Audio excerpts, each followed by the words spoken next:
Antes de qualquer coisa, Feliz Natal.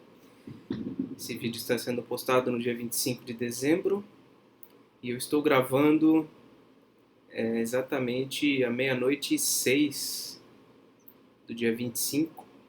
Então talvez você ouça alguns fogos aí que estão estourando aqui perto. Bem, hoje nós vamos ler o segundo capítulo da primeira carta de Paulo a Timóteo. Ele diz assim: Antes de tudo, pois, exorto que se use a prática de súplicas, orações, intercessões, ações de graças, em favor de todos os homens, em favor dos reis e de todos os que se acham investidos de autoridade, para que vivamos vida tranquila e mansa, com toda piedade e respeito. Então, uma das coisas, das obrigações dos cristãos, é orar por todos os homens, ou por todas as classes de homens, especialmente aqueles que estão investidos de autoridade.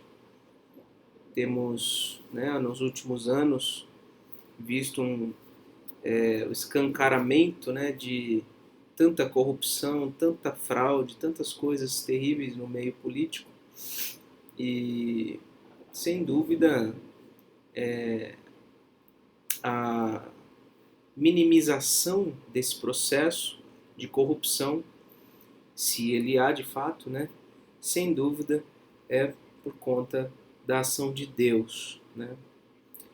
Todo o freio do mal no mundo é, sem dúvida nenhuma, por causa da graça comum de Deus e por causa da oração do povo em favor da nação. Versículo 3 diz que isto é bom e aceitável diante de Deus, nosso Salvador, o qual deseja que todos os homens sejam salvos e cheguem ao pleno conhecimento da verdade. Esse versículo 4, ele é alvo realmente de algumas interpretações equivocadas, quando ele diz aqui que Deus deseja que todos os homens sejam salvos. Muita gente compreende esses todos os homens aqui como todos os homens mesmo, indistintamente, cada homem, cada ser humano. Mas isso não faz muito sentido, por exemplo, aqui no versículo 1 tem essa mesma expressão, todos os homens. Mas como nós poderíamos orar por cada pessoa individualmente? Sem dúvida, eu creio que a mesma interpretação está aqui, tanto no versículo 1 como no versículo 4. Quando diz aqui todos os homens, é uma referência a todo tipo de gente. Gente de todos os lugares, gente de todos os tamanhos, gente de todas as cores, gente de todas as nações, gente de todas as camadas sociais, enfim, todos os homens. Deus deseja que a salvação não se limite a um grupo específico, étnico, enfim, geográfico, não. Deus quer salvar pessoas de todo o mundo. Porquanto há um só Deus e um só mediador entre Deus e os homens, Cristo Jesus, homem. Então, o nascimento de Jesus Cristo, que é o que celebramos hoje, possibilitou essa interface de Deus com os homens. Essa interface de modo pleno, de modo plenamente satisfatório. Porque Deus usou, sem dúvida, pessoas antes da vinda de Jesus para se comunicar com os seres humanos, para falar, para agirem como profetas. Também escolheu sacerdotes para que pudessem oficiar a adoração dos homens a Deus. Mas é Jesus Cristo quem faz essa mediação de forma plena, de forma completa, de forma perfeita. Versículo 6, o qual a si mesmo se deu em resgate por muitos. Ou melhor, o qual a si mesmo se deu em resgate por todos. testemunho que se deve prestar em tempos oportunos. Para isto fui designado pregador e apóstolo. Afirmo a verdade, não minto. Mestre dos gentios na fé e na verdade. Quero, portanto, que os varões orem em todo lugar, levantando mãos santas, sem ira e sem animosidade. Tá? Então as orações devem ser feitas, né, pelos varões, pelos homens, da mesma sorte as mulheres, né? E aqui ele dá algumas instruções de como os homens devem fazer, sem levantando as mãos, sem ira, sem animosidade, né? As mulheres na adoração devem usar traje decente, se ataviar com modéstia e bom senso, não com cabeleira frisada e com ouro ou pérolas ou vestuário dispendioso, porém com boas obras, como é próprio às mulheres que professam ser piedosas. A mulher aprende em silêncio, com toda submissão, e não permito que a mulher ensine, nem exerça autoridade de homem. Esteja, porém, em silêncio, porque primeiro foi formado Adão, depois Eva. E Adão não foi iludido, mas a mulher, sendo enganada, caiu em transgressão. Todavia será preservada através de sua missão de mãe, se ela permanecer em fé e amor e santificação, com bom senso. Então, nesse trecho do versículo 8 ao versículo 15, nós vemos aqui o proceder conveniente no culto, e eu creio que o apóstolo Paulo, inspirado pelo Espírito Santo, faz distinção entre homens e mulheres, como nada mais básico. Quando Deus criou homens e mulheres, que são distintos em suas funções, né?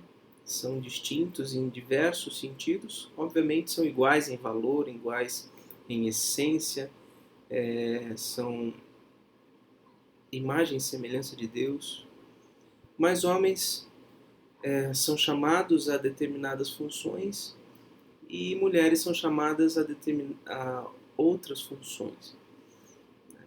Aqui algo que espanta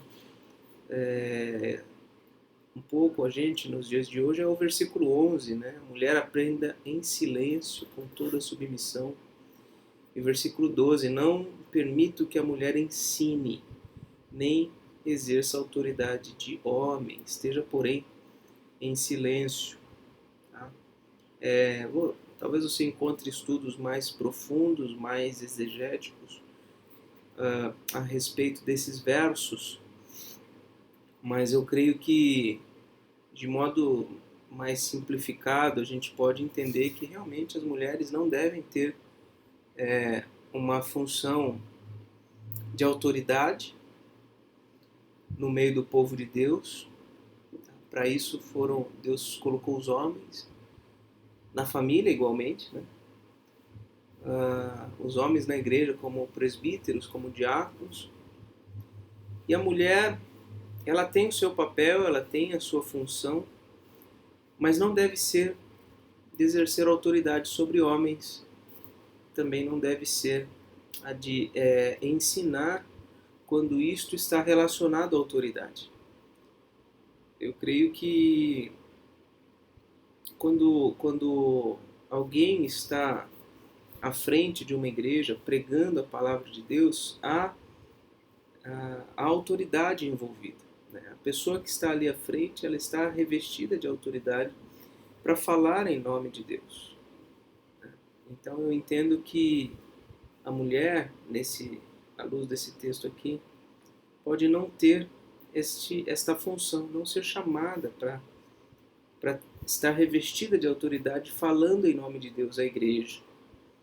Ok? Agora, com isso eu não estou dizendo que a mulher não deve ou não pode pregar, não pode ser uma missionária. Muitas vezes, em muitos lugares, até aqui mesmo no Brasil, não tem homens capacitados, chamados, convertidos para exercer esse papel, e Deus tem levantado mulheres com garra, com conhecimento, com disposição para falar acerca da palavra de Deus, né? Então essas questões que trazem muitas interpretações diferentes. E esse é sempre um debate muito acirrado, inclusive no seio da liderança das igrejas, especialmente a Igreja Presbiteriana do Brasil. Então eu não quero fazer ousadas asseverações aqui, mas é importante a gente perceber minimamente aqui a diferença de papéis. Deus deu papéis distintos para homens e para mulheres. E aqui encerra, né, o nosso capítulo. Muito bem, este é um dos últimos vídeos do ano. Hoje é dia de Natal e estamos terminando o ano lendo um capítulo por dia. Deus tem nos ajudado, tem nos fortalecido e eu espero que esse projeto esteja sendo bênção na sua vida, para te levar a essa aproximação frequente, diária, com a palavra de Deus. Que Deus te abençoe, Feliz Natal e até amanhã, se Deus quiser.